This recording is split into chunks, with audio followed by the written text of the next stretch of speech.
Во Дворце культуры Чувашского госуниверситета прошел слет участников российского движения школьников. На него съехались активисты 45 школ республики. Для них были открыты более 10 тематических площадок. Своим опытом с ребятами делились настоящие профессионалы. Спасатели, врачи, маркетологи, журналисты и другие эксперты рассказывали об особенностях своей работы, отвечали на вопросы и давали советы юным слушателям. Участники слета рассказывают, выбирали площадки не случайно. Пришли именно к тем специалистам, которыми хотят стать сами. Я пришла на площадку медицины, потому что хочу стать врачом. Я пошла на экологию, чтобы сделать мир чище. Чтобы было больше воздуха, посадить деревья и чтобы не было такого загрязнения, как сейчас. Я уже получил навыки публичных выступлений, навыки общения с кем-то, кто по рангу выше меня, например, и по статусу. Улучшил свои коммуникативные качества.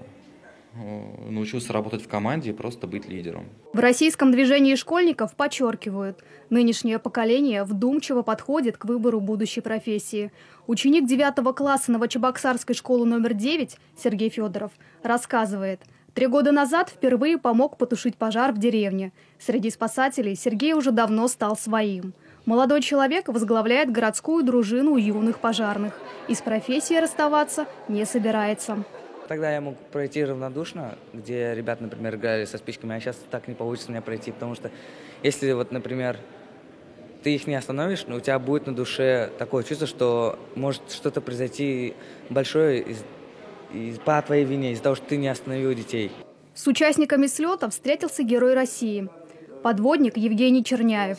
Рассказы о погружении к «Титанику», на дно Северного Ледовитого океана и экспедиции в Бермудский треугольник публика слушала, затаив дыхание. Надо сказать, что я вот с 1973 года я полжизни провел в морях, в океанах. Потом еще больше экспедиций было, уже во всех океанах я работал. После выступления лидеры подарили Евгению Черняеву значок и галстук с символикой российского движения школьников. Таким образом, приняв его в большую семью активных ребят. Анжелика Артемьева, Семен Антонов, Вести, Чувашия.